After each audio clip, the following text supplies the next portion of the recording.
que la lassitude nous gagne. Non, je voudrais nous exhorter à être animés de la même détermination qu'au premier jour. Alléluia.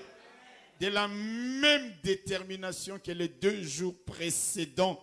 Je dirais même d'être animé de plus de détermination. Chaque jour qui passe, tu viens étant véritablement en phase avec ce que Dieu veut que tu fasses. C'est-à-dire que tu ne te réfères pas à hier, mais que tu dises qu'aujourd'hui est un jour nouveau, un jour spécial. Alléluia. Laissez-moi nous dire, mes bien-aimés frères et sœurs, que la victoire est de notre côté.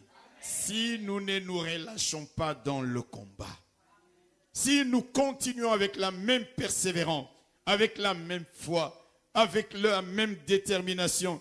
Vous savez, notre problème la plupart du temps, nous chrétiens, c'est de commencer et de relâcher à un moment donné. C'est de commencer de nous fatiguer à un moment donné. C'est de commencer de nous décourager à un moment donné. La Bible dit que celui qui relâche dans son œuvre, celui qui relâche dans son activité est frère de celui qui détruit. Lorsque tu t'engages dans un combat, tu ne dois pas t'arrêter avant d'avoir vu la victoire totale. Tu ne dois pas relâcher. Parce que si tu relâches, la Bible dit que tu es exactement comme celui qui détruit. Alors ne détruisons pas ce que nous avons commencé chaque fois. Tu as commencé à prier pour un sujet. Prie jusqu'au bout. Ne relâche pas. Quel que soit ce que tu vois. Non, non, non, non. Les dieux qui écoutent ta prière ne t'a pas demandé de prier en fonction de telle ou telle circonstance. Dieu ne t'a pas demandé quand tu vois que les choses semblent bien se profiler à l'horizon. Dieu ne nous demande pas de prier quand nous voyons les nuages s'amonceler ou pas. Lorsqu'Élie était en train de prier sur la montagne, il n'y avait rien, rien, rien. Aucun petit nuage, aucun petit nuage. Il a envoyé son serviteur en lui disant, va voir du côté de la mer. Il est parti la première fois, il a dit, je ne vois rien. Il est parti la deuxième fois, il a dit, je ne vois rien. Quatrième fois, cinquième fois, sixième fois. Mes bien-aimés frères et sœurs, quand Dieu nous demande de prier, c'est pas parce que nous voyons un signe. C'est parce que nous croyons qu'il va agir. C'est parce que nous sommes déterminés qu'en un instant, comme ce jour-là, Dieu peut créer des nuages. Dieu peut les gonfler d'eau. Et Dieu peut donner la pluie pour honorer la foi de celui qui prie. Alors ne relâche jamais. Sois encore ce soir attentif, réceptif. Alléluia. Continue à combattre le bon combat. Lorsque je lis ma Bible dans 2 Rois, au chapitre 13, ne lisez pas, c'est une histoire que nous connaissons tous bien. La Bible nous dit que le roi Joas, le roi d'Israël, était en guerre contre les Syriens. Élisée était déjà vieux, malade, et il est allé vers lui. Joas a crié, char d'Israël et sa cavalerie, il faut que tu me secours contre les Syriens qui sont en guerre avec moi. Élisée lui a dit, prends des flèches. Il a pris des flèches, n'est-ce pas? Et Élisée lui a dit, tire une flèche. Il en a tiré une flèche, il a dit, du côté de l'Orient, il a dit, c'est une flèche de victoire. C'est une flèche de victoire. Et puis il a dit, prends d'autres flèches. Frappe. La Bible nous dit que le roi Joas a frappé 3 fois par terre et il s'est arrêté. Il y avait encore dans son carquois plusieurs autres flèches, mais il n'en avait utilisé que 3. Et Élisée, l'homme de Dieu, s'est fâché contre lui. Alléluia. Il lui a dit, il a fallu frapper 5 ou 6 fois. Alors tu aurais battu les Syriens jusqu'à leur extermination. Il n'a pas fallu que tu relâches. Il n'a pas fallu que tu t'arrêtes jusqu'à ce que tu utilises toutes les flèches qui sont dans ton carquois. Tu as relâché, tu t'es arrêté. Voilà, maintenant tu ne vas battre les Syriens que 3 fois. Alors que tu les aurais battus jusqu'à l'extermination totale si tu ne t'étais pas arrêté. Alléluia. Mon frère, ma soeur, sois décidé à aller jusqu'au bout en continuant à frapper. Frappe. Frappe encore et encore. Alléluia. Chaque jour en venant ici, c'est pour lancer une flèche de victoire. C'est pour frapper une flèche de victoire contre les Syriens. Tu ne viens pas comme par hasard. Tu dois être déterminé en disant jusqu'à ce que, alléluia, cette semaine de prière se termine. Je continuerai à frapper. Je continuerai à lancer des flèches contre mes ennemis parce que je sais que la victoire totale est au bout. Alléluia. Je voudrais dire à quelqu'un, ne te contente jamais des demi-victoires. Joas a eu une demi-victoire. Il aurait pu exterminer ses ennemis jusqu'au bout. Ne te contente jamais de demi-victoire parce que la victoire totale est possible. Hier, nous avons vu comment Josué est allé voir Dieu parce qu'il ne voulait pas d'une demi-victoire. Il combattait cette coalition d'ennemis, des Amoréens. Et quand il a vu le soleil s'est décliné, il a dit, Seigneur, c'est vrai qu'il fouille, mais moi je ne veux pas d'une victoire partielle, je veux d'une victoire totale. C'est comme ça qu'il est allé voir Dieu, et Dieu lui a dit, parle au soleil et à la lune, pour que tu aies le temps de tirer vengeance de tes ennemis, pour que tu aies le temps d'avoir une victoire totale sur tes ennemis. Et nous savons que le soleil s'est arrêté, nous savons que la lune s'est arrêtée, et la Bible dit, jusqu'à ce qu'il tire vengeance de ses ennemis. Je parle à quelqu'un. Vous savez, même les 5 rois qui étaient venus, ils ont pris la fuite comme je vous avais dit hier. Comme la Bible le dit, ils sont allés se cacher dans une grotte. On est venu dire à l'homme de Dieu, à Josué, merci beaucoup. Ils sont cachés dans une grotte. Il dit, bouchez la grotte. Vous savez qu'il les a pendus. Alléluia. Et il a eu la victoire totale. Je voudrais dire à quelqu'un, Dieu veut ta victoire totale. Dieu veut ta délivrance totale. Dieu veut ta libération totale.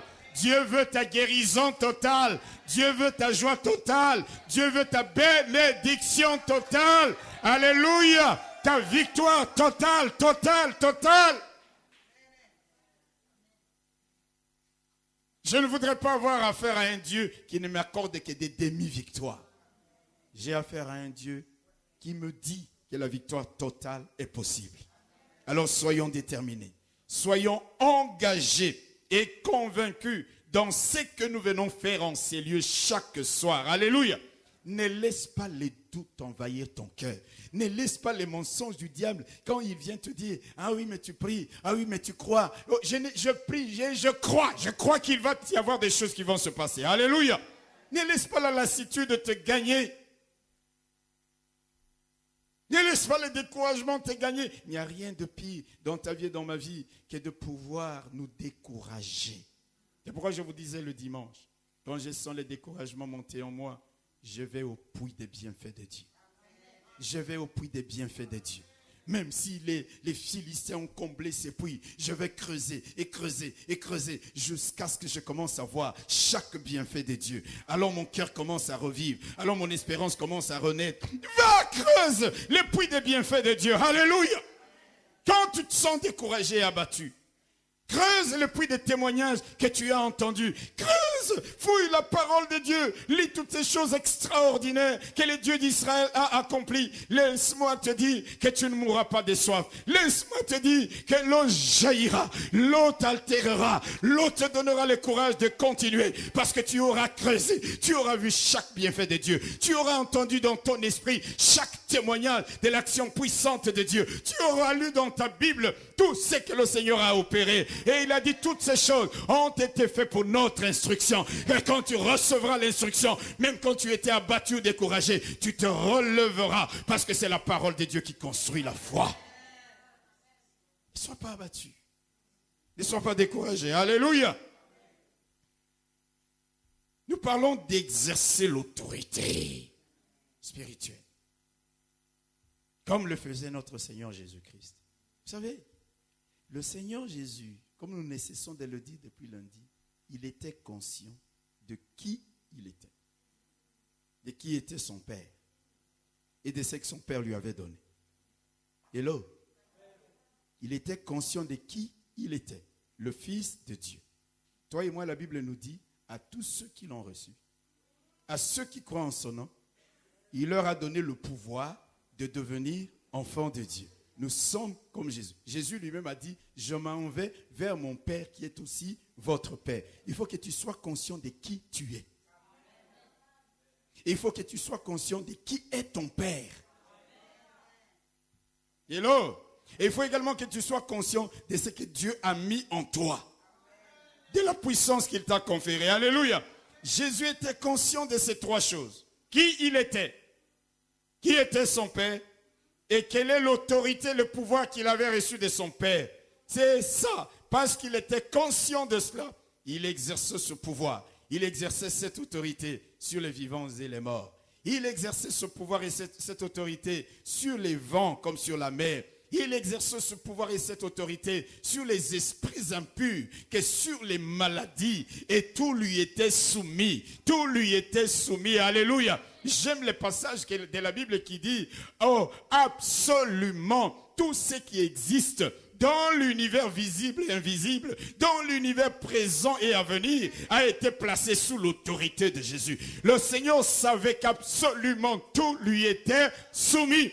Il fallait simplement exercer cette autorité. Alléluia. Et la Bible nous dit, je le répéterai encore, Jésus a dit, je vous ai donné le pouvoir et l'autorité de marcher sur les serpents et les scorpions et sur toute l'armée de l'ennemi et rien ne vous sera fait. Pourquoi n'allons-nous pas agir comme Jésus? Nous sommes conscients de qui nous sommes. Les enfants de Dieu. Je ne suis pas l'enfant, je ne suis pas uniquement l'enfant de mon père qui est décédé. Non, je suis plus que ça. Il m'a été donné le pouvoir de devenir enfant de Dieu. Dieu est mon Père. Alléluia. Et Dieu a mis en moi des potentialités. Il a mis en moi le pouvoir. Il m'a conféré l'autorité. Alléluia. Il est simplement question d'exercer ce pouvoir et cette autorité. C'est ce que faisait le Seigneur. Je voudrais ce soir que nous puissions lire avant de prier. Quelque chose que nous connaissons bien. Quand le Seigneur a déposé ce texte sur mon cœur, je vais vous avouer la vérité. J'ai dit à Dieu, oh s'il te plaît Seigneur, passe au texte. Les gens le connaissent tellement. Je vous dis la vérité. J'ai dit à Dieu, s'il te plaît Seigneur, passe au texte. Mais Dieu, il a toujours quelque chose. Jean chapitre 11. Quelqu'un qui connaît déjà la Bible sait. Jean chapitre 11. Je vais lire les versets 38 à 44 parce que nous connaissons le texte. Je ne suis pas venu pour m'attarder. Jean, évangile de Jean, chapitre 11.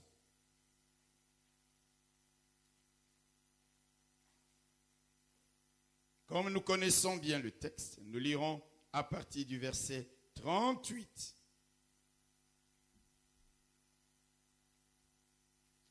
Jésus, frémissant de nouveau en lui-même, s'est rendu au sépulcre. C'était une grotte.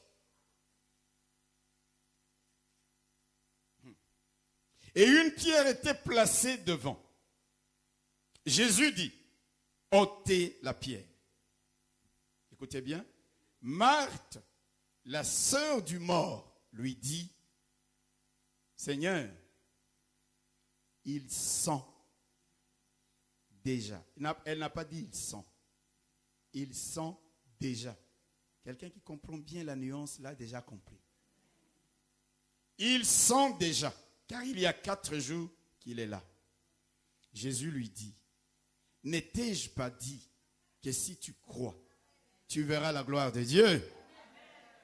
Ils ôtèrent donc la pierre. Et Jésus leva les yeux en haut et dit, Père, je te rends grâce de ce que tu m'as exaucé. Pour moi, je savais que tu m'exauces toujours. Mais j'ai parlé à cause de la foule qui m'entoure, afin qu'ils croient que c'est toi qui m'as envoyé. Ayant dit cela, il cria d'une voix forte. Ayant dit cela, il cria un ordre. Ayant dit cela, il cria avec autorité. Alléluia. Lazare, sors.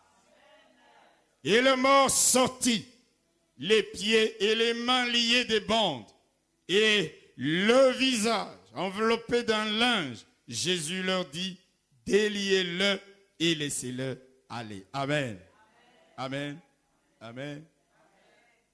Cette histoire est tellement connue que je n'aurai pas grand-chose à partager avec nous ce soir.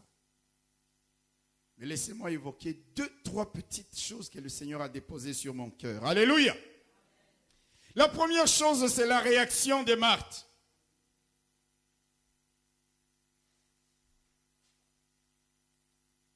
Quand le Seigneur arrive au sépulcre et qu'il dit ôtez la pierre, vous savez que Marthe avait les sangs chauds.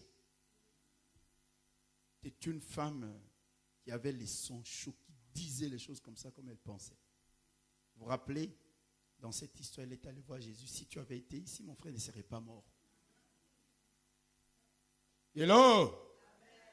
Et Jésus dit ôtez la pierre. Marthe prend la parole. Elle dit, Seigneur, ils sont déjà, car il y a 4 jours qu'il est là. En d'autres termes, Seigneur, l'état dans lequel mon frère se trouve maintenant ne vaut même pas la peine qu'on ouvre le sépulcre. Quelqu'un m'entend?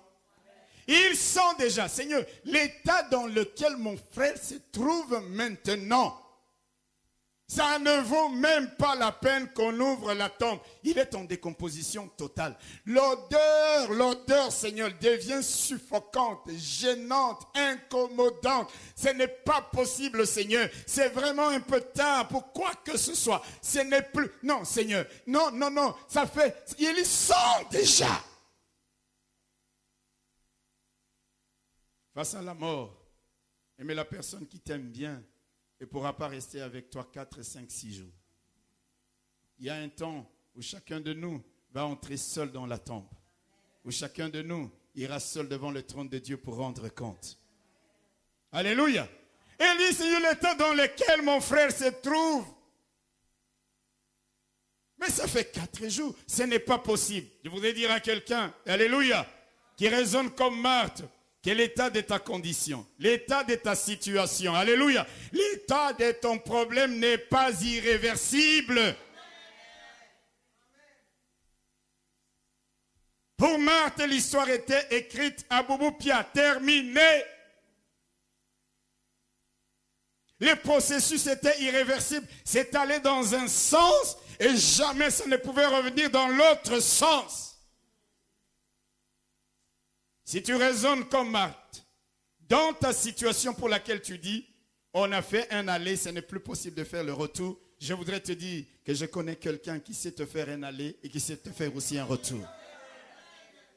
Quel que soit l'état dans lequel ta situation se trouve, quel que soit l'état dans lequel ta condition se trouve, alléluia, l'état dans lequel tu te trouves toi-même, je voudrais te dire qu'avec le Dieu de la Bible, cet état peut changer, cet état peut évoluer, cet état peut revenir à la normale et même Dieu peut te conduire vers ce qu'il y a de meilleur. L'état dans lequel mon frère se trouve, Seigneur, ça ne vaut pas la peine d'ouvrir la tombe. Mais Jésus lui a dit, ouvrez la tombe. Mais voilà que le raisonnement humain vient s'intercaler. La logique humaine vient s'intercaler. Seigneur, il est déjà en décomposition depuis 4 jours. Ça ne vaut plus la peine. Frère, je voudrais que ce soir, tu commences à croire que l'état dans lequel tu te trouves, où se trouve ta situation, où se trouve ta condition, n'est pas irréversible. Dieu peut le changer. Dieu peut te faire marche arrière. Et Dieu peut te conduire vers ce qu'il y a de mieux. Alléluia. Tout ce que Dieu te demande, c'est de croire en lui. Crois en lui. Le Dieu qui calme les vents et la mer, il est capable de tout. Le Dieu qui fait reculer les soleils de 10 degrés, il est capable de tout. Le Dieu qui fait arrêter le soleil et la lune sur leur trajectoire, il est capable de tout. Est-ce que tu le crois?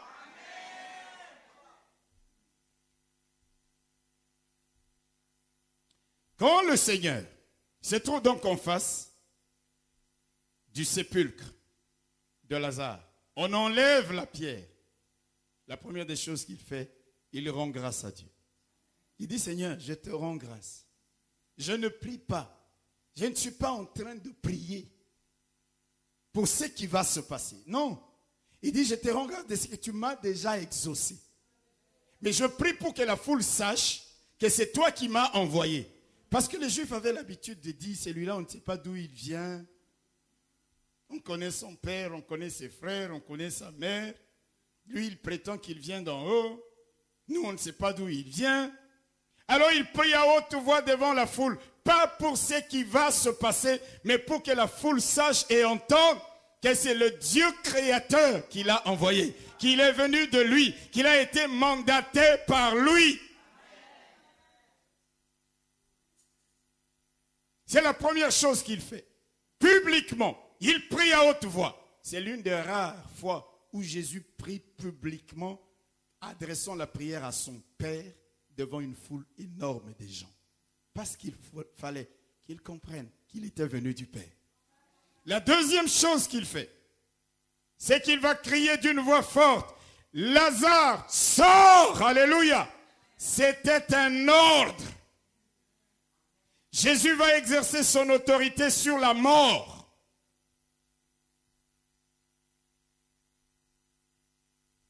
Et puis il nomme cet homme. Lazare, c'est comme si Lazare pouvait entendre. Est-ce qu'un mort peut entendre?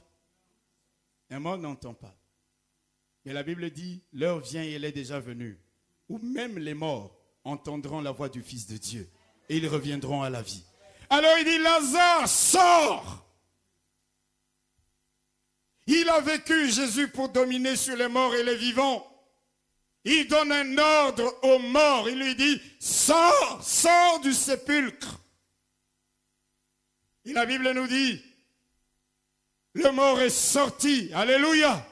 Jésus a exercé son autorité spirituelle. Même le mort, Lazare mort, a entendu la voix et la mort a obéi à la voix de Dieu parce que Jésus avait exercé son autorité spirituelle. Alléluia. Écoutez ce que le Saint-Esprit m'a dit. Il dit, Seigneur, le Saint-Esprit me dit ceci. Est-ce que tu as bien remarqué que Jésus a cité nommément le nom du mort? J'ai dit oui. Il dit pour deux raisons. S'il avait dit mort sort ou mort sortez, tous les morts de ce cimetière allaient sortir.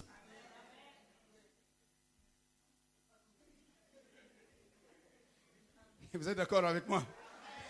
Acclamons le Seigneur. Yo!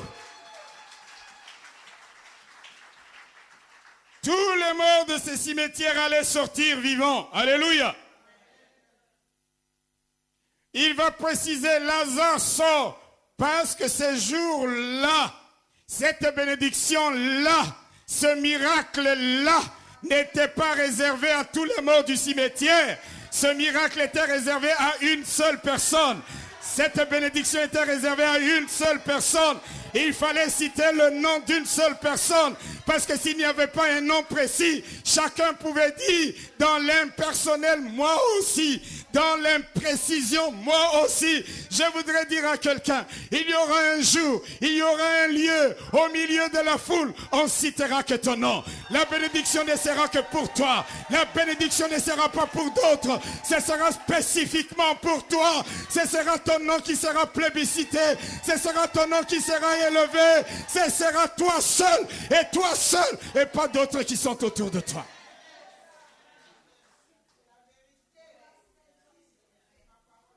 C'est pourquoi Jésus a dit, Lazare, je suis certain que tous les autres morts ont entendu l'injonction et leurs ordres. Il y en a qui voulaient bouger, qui ont dit, mais je ne m'appelle pas Lazare, je m'appelle Robert, je m'appelle Eugénie, c'est pas moi qui ai été appelé. Lazare, sort! Est-ce que je parle à quelqu'un? Est-ce que je parle à quelqu'un? Cette bénédiction n'était destinée qu'à Lazare. Ce miracle n'était destiné qu'à Lazare. Je voudrais te dire, mon frère, ma soeur, il y a une bénédiction qui t'attend. Ne meurs pas avant. Cette bénédiction-là, je ne l'aurai pas. Elle est réservée qu'à toi. Dites Amen. Il y a un miracle qui t'est réservé à toi et à toi seul. Alléluia. Car tu es ami de Dieu, car tu es enfant de Dieu, car tu es fils d'Abraham, car tu es fille d'Abraham. Alléluia. Il y aura de bénédictions que personne d'autre que toi ne pourra bénéficier. C'est ce que moi j'appelle une bénédiction réservée. Vous savez, les fils des Zébédée sont venus auprès de Jésus un jour pour lui dire, nous avons une demande à te faire. Dans d'autres versions, on dit que c'est leur maman.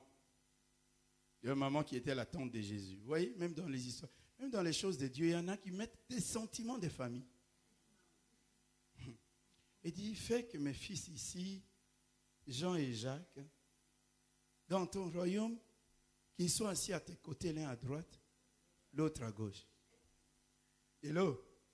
Quand vous lisez dans Marc, on dit, c'est Jean et Jacques, les fils des Zébédée, qui sont allés voir Jésus. Nous avons une demande à te faire, Seigneur. C'était ses frères, ses cousins. Dans les choses de Dieu, évitez de marcher dans les sentiments de tribalisme. Oh, nous sommes des Burundais. Oh, nous sommes des Rwandais. Oh, nous sommes des Angolais. Les nations, c'est pour la gloire de Dieu. Mais le nationalisme et le tribalisme, ça n'a rien à voir avec Dieu. Parce qu'en Dieu, il n'y a ni juif, ni grec, ni burundais, ni rwandais, ni congolais, ni mouzombo. Nous sommes tous enfants de Dieu qui ont reçu le pouvoir et l'autorité du Seigneur. Et Jésus regarde Jean et Jacques, il leur dit, vous savez, vous me demandez une chose qui est difficile. Est-ce que vous allez boire la coupe que moi je boirai? Ah oui, c'est vrai, vous allez la boire. Il dit, mais pour ce qui est d'être à ma droite ou à ma gauche, cela ne dépend pas de moi, cela ne dépend que de Dieu qui a réservé cela à certaines personnes. C'est pour te dire que même dans la Bible, Dieu nous dit qu'il y a des bénédictions qui sont réservées. Il y a des places qui sont réservées. Est-ce que je parle à quelqu'un? C'est pourquoi ces jours-là, Jésus n'a pas dit mort, sortez, n'a pas dit mort, sort. Il a spécifié, il a cité le nom de Lazare. Lazare, sort, alléluia. Parce que la bénédiction n'était réservée qu'à lui, C'est pourquoi je te répète, il y aura un lieu, il y aura une situation. Il y aura une affaire dans laquelle et pour laquelle, parmi plusieurs personnes qui seront autour de toi, seul ton nom sera sélectionné. Seul ton nom sera cité. Seul ton nom sera choisi. Seul ton nom sera plébiscité. Parce que Dieu l'aura décidé ainsi. Tu pourras te trouver parmi les meilleurs des meilleurs, mais c'est ton nom qui sera cité. Tu pourras être trouvé parmi les plus grands des castors, mais c'est ton nom qui sera cité. Un jour, Samuel devait oindre un des fils d'Isaïe. Il y avait des castors. Hello? Il y a des gens qui avaient fait l'académie militaire parmi les frères de David. Et son papa a commencé à faire défiler chacun de ses enfants. Mais l'onction était réservée à quelqu'un. À quelqu'un, est-ce que je parle à quelqu'un? Dieu ne se fie pas à la carrure. Dieu ne se fie pas à la stature physique. Non, Dieu regarde au cœur. Et le premier est passé. Et puis Samuel dit, ça doit être celui-ci. Dieu lui dit, c'est pas lui. Un autre, il dit, c'est pas lui. Ce n'est pas réservé à lui. Ce n'est pas réservé à lui. Ce n'est pas réservé à lui. Et puis, il n'y a plus personne. Il n'y a plus personne. Et Samuel dit à Isaïe, ce sont là tous les fils que tu as. Vraiment. Moi, je sens qu'il y a quelque chose qui ne va pas. Vous savez, quand Dieu a un bienfait pour toi, les gens peuvent te cacher en brousse. Les gens peuvent te coincer au coin de la cuisine.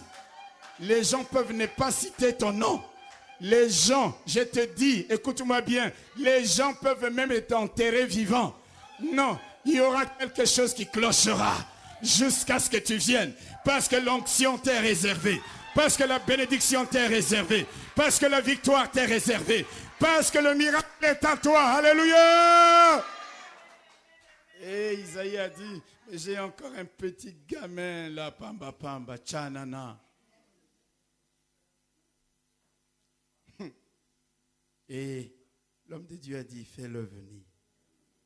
On a envoyé quelqu'un, où était David en pleine brousse, on dit, on te cherche d'urgence. Il dit, moi? Il dit, oui, on te cherche d'urgence. Il dit, il y a un problème ou quoi? Mes frères ne sont pas là. Il dit, tes frères sont tous là, mais tu es recherché d'urgence. Hello! Je t'assure, il y aura des moments comme ça dans ta vie. On te recherchera d'urgence. C'est pas moi qui l'ai dit, c'est la Bible. On a sorti Joseph de la prison en urgence parce qu'il fallait qu'il vienne interpréter un songe. On a dit les Chaldéens n'ont pas pu, les magiciens n'ont pas pu. Mais il y a un ministre éthiopien qui s'est souvenu, qui a dit, je connais un prisonnier, quelqu'un qui était avec moi en prison. On dit, allez le chercher en urgence. Il y aura des urgences pour toi. Non pas pour te conduire à l'hôpital, mais pour te conduire vers l'élévation, pour te conduire vers la bénédiction, pour te conduire vers ta victoire, parce que tu auras été choisi parmi plusieurs. Hello? Est-ce que je parle à quelqu'un? Et David est arrivé et on lui a fait l'onction. Ah, je suis sûr son père était dans la honte. Ces garçons que je méprisais, ces petits que je voyais, dont je ne voyais en lui rien, aucun avenir, aucun futur, ne méprise personne. Tu ne connais pas l'avenir de quelqu'un. Tu ne connais pas. Tu sais, tel que je te vois là, je te vois non pas comme tu es là. Je te vois comme quelqu'un à qui Dieu fait monter les échelles. Il est devenu riche, de plus en plus riche, devenant de plus en plus riche, s'enrichissant, jusqu'à devenir fort riche. Et là, Jésus a dit, Lazare, sors, pour que d'autres ne viennent pas avec Lazare ou à la place de Lazare. La deuxième chose pour laquelle Dieu a dit Lazare, Jésus a cité expressément le nom de Lazare. Écoutez-moi bien. C'est pour que tout ce qui ne faisait pas partie de la vie de Lazare ne sorte pas avec lui du sépulcre. Tout ce qui ne faisait pas partie de la vie vivante de Lazare ne sorte pas avec Lazare du sépulcre. Qu'est-ce qu'il y avait dans les sépulcres? Marthe a dit, il sent déjà. Vous avez déjà senti un jour l'odeur du mort ou de la mort, n'est-ce pas? Vous savez ça, non? Vous n'avez jamais été dans un quartier où on n'a pas enterré vite un mort. C'est grave, hein? L'odeur de la mort. Pendant les 4 jours où Lazare était dans la tombe, qu'est-ce qui s'est passé? Il s'est passé quoi? La décomposition de son corps. Par quoi? Par des asticots. Si vous allez déterrer un mort après 2-3 jours, vous allez voir un coussou, des asticots. Hello? Hello? Et vous savez, avant que Lazare ne meure, ses sœurs avaient envoyé à Jésus une lettre pour lui dire, celui que tu aimes est... Non, pas est mort. Est malade. Lazare était malade. Il est mort avec cette maladie. Jésus va citer le nom de Lazare pour que tout ce qui ne fait pas partie de la vie de Lazare ne sorte pas avec lui. Il a dit, Lazare, sors. Lazare est sorti sans l'odeur de la mort. Lazare est sorti sans les asticots sur lui. Lazare est sorti sans la maladie qu'il avait emportée. Est-ce que je parle à quelqu'un? Il est sorti lui seul. L'odeur de la mort est restée dans la tombe. Les asticots sont restés dans la tombe. La maladie qu'il avait emportée était restée dans la tombe. Parce que cette maladie ne s'appelait pas Lazare. Aucun asticot ne s'appelait Lazare. L'odeur de la mort ne s'appelait pas Lazare. Il n'y a que Lazare qui devait sortir. Et il est sorti sur l'ordre du Dieu de gloire. Est-ce que vous recevez la révélation? Est-ce que vous recevez la révélation?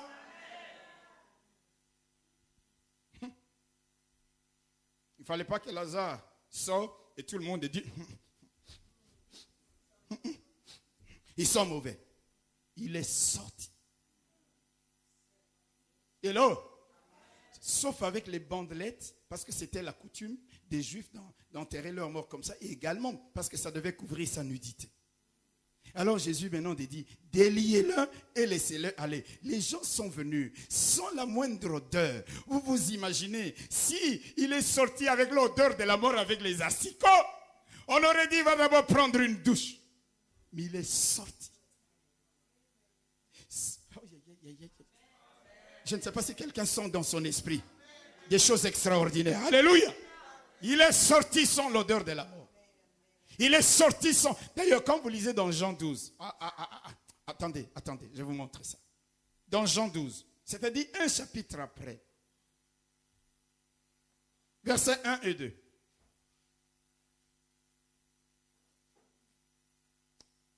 Alléluia. On dit 6 jours avant la Pâque, Jésus arriva à Béthanie, où était Lazare qu'il avait ressuscité des morts. Là, on lui fit un souper. Marthe servait. Et Lazare était un de ceux qui se trouvaient à table avec lui. Yeah. Est-ce que je parle à quelqu'un? Cet homme était mort d'une maladie qui n'avait pas été soignée. Mais maintenant, il est ressuscité. Il n'y a même pas l'odeur de la mort. Je parle à quelqu'un? Il n'y avait aucun asticot sur lui et il était en parfaite santé. Maintenant, Marthe va offrir une fête.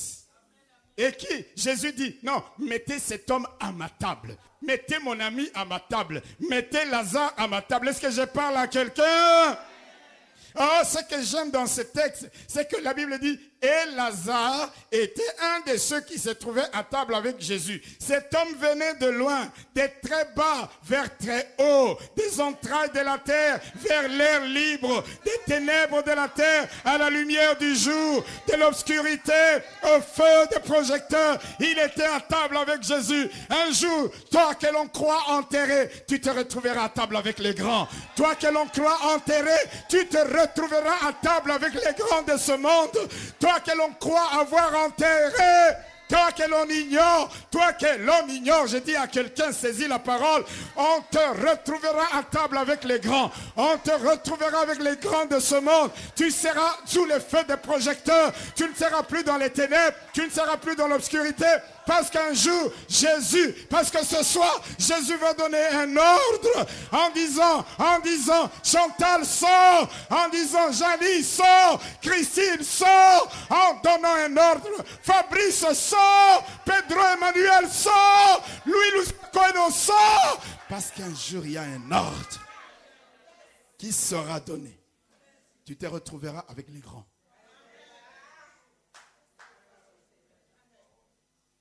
Attends, la Bible dit 6 jours avant la Pâque, il s'est passé un petit temps. Laisse les temps travaillent en ta faveur.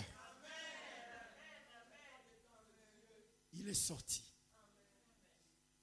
Parce qu'il y a eu un ordre prononcé en 2 mots. Lazare sort. Je parle à quelqu'un? Je parle à quelqu'un? Ce que Jésus a fait pour Lazare, peut le faire pour toi. Alléluia. Il a exercé l'autorité qu'il avait reçue de son Père. La Bible dit que notre Dieu ordonne et la chose arrive. Il dit et la chose s'exécute. Il parle et les biches enfantent. Il parle et les forêts sont dépeuplées. Alléluia. Il a donné à son Fils cette autorité sur les vivants et sur les morts. Il sent déjà. Jésus ne tient même pas compte de ses paroles. Il dit, Lazare, sors. Hello. Vous savez ce que le Seigneur nous a dit? Voici, je vous ai donné le pouvoir et l'autorité de marcher sur les serpents, sur les scorpions et sur toute l'armée de l'ennemi. La sœur Gétou tout à l'heure était en train de citer un texte du psaume 29, je crois. Le psaume 29 qui dit que Dieu donne à son peuple la force. Dieu donne à son peuple le pouvoir. Je voudrais qu'on les lise parce qu'elle a beaucoup cité. Psaume 29.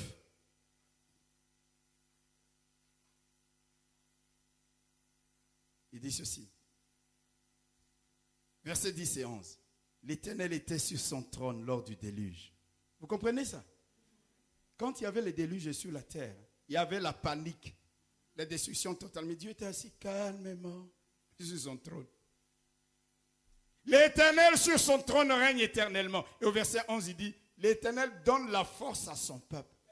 C'est le même mot qui est utilisé aussi pour traduire autorité et puissance. Dites Amen. L'Éternel donne la puissance. L'Éternel donne l'autorité. L'Éternel donne le pouvoir à son peuple. Et l'Éternel bénit son peuple et les rend heureux. Alléluia. Alléluia. Et je termine avec un autre verset qu'elle a cité de mémoire. Oh, Éphésiens chapitre 1er. Éphésiens. Ah, Seigneur. Chapitre 1er, verset 17. Afin que le Dieu de notre Seigneur Jésus-Christ, le Père de gloire, vous donne un esprit de sagesse et de révélation dans sa connaissance. Qu'il illumine les yeux de votre cœur pour que vous sachiez quelle est l'espérance qui s'attache à son appel. Quelle est la richesse de la gloire de son héritage qu'il réserve aux saints. Et quelle est envers nous qui croyons l'infinie grandeur de sa puissance, se manifestant avec efficacité par la vertu de sa force. Il a déployé en Christ, en le ressuscitant des morts et en le faisant asseoir à sa droite dans les lieux célestes, au-dessus de toute domination, de toute autorité, de tout nom qui se peut nommer, non seulement dans les siècles présents, mais encore dans les siècles à venir. Écoutez le verset 22, ça c'est le bouquet, c'est la cerise sur le gâteau. Il dit, il a mis tout sous ses pieds et il l'a donné pour chef suprême à qui? À l'Église. Tout ce pouvoir, toute cette autorité, toute cette force de la domination, il a donné pour chef suprême à l'Église qui est son corps. C'est-à-dire, il a mis le pouvoir et l'autorité en nous. Est-ce que je parle à quelqu'un? En sorte que si nous nous levons comme Jésus s'est levé pour exercer l'autorité, pour exercer le pouvoir, les choses vont commencer à se passer dans nos vies. Ce soir, nous sommes venus, est-ce que je parle à quelqu'un? Pour ordonner, pour parler, c'est le temps d'ordonner à tout ce qui est mort et enterré de revenir à la vie dans ta vie. C'est le temps, est-ce que je parle à quelqu'un? Est-ce que nous pouvons nous lever pendant que nous acclamons la parole, pendant que dans l'esprit, tu es déjà préparé à ce moment de prière? Lève-toi et reçois la parole de Dieu. C'est le temps d'ordonner à tout ce qui est en décomposition, en putréfaction. Oh, quand Lazare était déjà en décomposition, c'est le temps d'ordonner pour que tout redevienne à l'état normal et que la même personne qui est morte de cette maladie soit maintenant en bonne santé. Il faut, est-ce que je parle à quelqu'un? Ce soir, je te prie d'ordonner à ce que tes rêves brisés revivent, à ce que tes espoirs déçus soient récompensés, à ce que ton avenir hypothéqué, ne le soit plus, à ce que tes projets abandonnés reprennent vie. Tout ce qui a été altéré, tout ce qui a été compromis, tout ce qui a été attaqué par la mort, par la maladie, par la décomposition, par les démons, par les sorciers, tu es capable aujourd'hui de parler.